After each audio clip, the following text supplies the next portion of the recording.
Late one night, this guy is speeding down the empty road. A cop sees him go flying past, so chases him and pulls him over. The cop goes up to the car, and when the man rolls down the window, he asks, "Are you aware of how fast you were going, sir?" The man replies, "Yes, I am. I'm trying to escape a robbery I got involved in." The cop looks at him disbelievingly and asks him, "Were you the one being robbed, sir?" The man casually replies, "Oh no, I was the one who committed the robbery. I was escaping." The cop is shocked and surprised that the man has admitted this so freely. He says, "So you're telling me you were speeding and committed a robbery?" "Oh yes," replies the man calmly. "I have all the loot in the back." The cop is now starting to get angry and says, "Sir, I'm afraid you have to come with me," as he reaches into the window to take the car keys out of the ignition. The man shouts, "Don't do that. I'm afraid that you'll find the gun in my glove compartment." At this, the cop pulls his hand out of the window and says, "Wait here," as he returns to his car and calls for backup. Soon there are cars, cops, and helicopters all over, everywhere you look. The man is quickly dragged out of his car, handcuffed, and taken towards a cop car. However, just before he is put in the car and taken away, a cop walks up to him and says, while pointing at the cop that pulled him over, "Sir, this officer tells us that you had committed a robbery,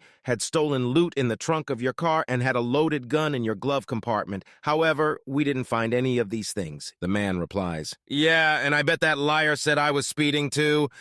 An 85-year-old man goes to see his doctor for his regular physical exam. The doctor says that the man needs to provide a sperm sample and gives him a jar, saying, "Take this jar home with you and come back tomorrow with a sperm sample." The next day, the old man goes back to the doctor's and gives him the jar, which is as clean and empty as when the doctor gave it to him. So the doctor asks what happened and why there is no sperm sample in the jar. The old man says, "Well, Doc, it's like this. First, I tried with my right hand, but nothing. Then I tried with my left hand, but still nothing. Then I asked my wife for help. She tried with her right hand, nothing. Then with her left, still nothing. She tried with her mouth, first with the teeth in, then with her teeth out, still nothing. We even called up Maisie, the lady next door, and she tried too. First with both hands, then an armpit, and she even tried squeezing it between her knees, but still nothing." The doctor is really shocked by all this and asks incredulously, "You asked your neighbor?" The old man replies, "Yep, not one of us could get the jar open." I went on vacation for a few weeks last year and left my cat, Boris, with my brother. After a few days, I call him up to ask how little Boris is doing. My arse of a brother tells me I'm sorry, but Boris died. I get really angry. How could you just break it to me like that? You know I'm not coming home for another week. You could have said something like, "Boris is on the roof, and we can't get him down." Then the next day I'd call back, and you'd say, "We got Boris down, but the vet says he's in bad shape. He may not make it." And third day you'd tell me that Boris died. That way it wouldn't come as such a shock, and I'd have built myself up to deal with it. My brother apologized and all and started to sound really upset. So in an effort to make him feel better, I said, "I'm sorry for snapping at you like that, but you know how sudden tragedy is worse than gradual. Anyway, how's Mom doing?" And my brother goes, "Well, she's up on the roof and we can't get her down."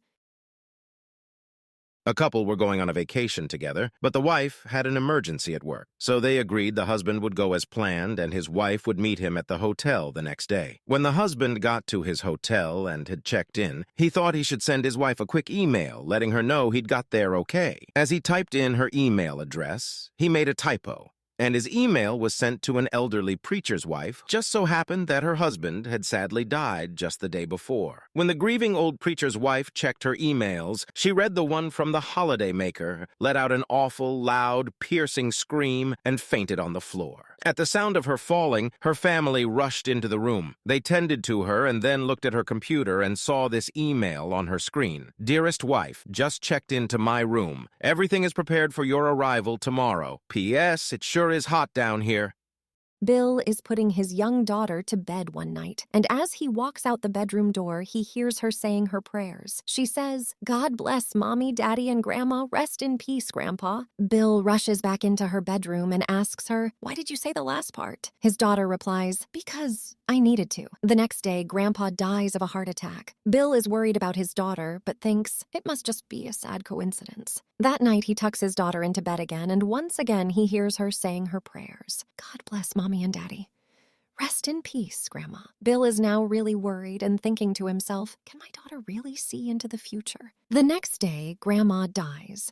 And now Bill is convinced his daughter can predict the future. For the rest of the week, nothing happens. But on the Sunday night, as Bill leaves his daughter's bedroom, he waits outside and listens for any more prayers. Sure enough, he hears her say, "God bless you, Mommy. Rest in peace, Daddy." Now Bill is really panicking and thinking, "Oh God, I'm going to die tomorrow." The following day, Bill is in a complete mess all day in work. A real nervous wreck. He constantly checks the clock, looks around the room, and is on edge all the time, expecting to die at any moment. He is so nervous that he doesn't leave the office until it's past midnight. Once it turns midnight, he says to himself with relief, "How is this possible? I should be dead." He goes home and walks into the house to find his wife sitting on the sofa with a scared look on her face. She asks him, "Where have you been? What took you so long?" Bill replies, "Listen, honey, today I haven't had the best of days." And he is just about to tell her what has happened when she starts crying and bursts out, "I saw the mailman die yesterday." A man walks into a restaurant with a full-grown ostrich behind him. The waitress asked for their orders. The guy says, "A hamburger, fries, and a Coke," and turns to the ostrich. "What's yours?" "I'll have the same," says the ostrich. A short time later, the waitress returns with the order. "That will be $18.40, please." The man reaches into his pocket and, without looking, pulls out the exact change for payment. The next day, the guy and the ostrich return to the same restaurant, and the guy says, "A hamburger, fries, and a Coke." The ostrich says, "I'll have the same." Again, the guy reaches into his pocket and pays with exact change. This becomes routine until one night they enter the restaurant and the waitress asks, "The usual?" "No, this is Friday night, so I will have a steak, baked potato, and salad," says the guy. "Me too," says the ostrich. The waitress brings the order and says, "That will be $42.62. Once again, the guy pulls the exact change out of his pocket and places it on the table. The waitress can't hold back her curiosity any longer. "Excuse me, sir, how do you manage to always come up with the exact change out of your pocket every time?" "Well," says the guy, "several years ago I was cleaning my attic and found an old lamp. When I rubbed it, a genie appeared and offered me 2 wishes. My first wish was that if I ever had to pay for anything, I would just put my hand in my pocket and the right amount of money would always be there." "That's brilliant," says the waitress. "Most people would wish for $1 million or something, but you'll always be as rich as you want for as long as you live." "That's right. Whether it's a gallon of milk or a Rolls Royce, the exact money is always there," says the guy. The waitress asks, "But sir, what's with the ostrich?" The guy sighs and answers, "My second wish was for a tall chick with long legs who agrees with everything I say."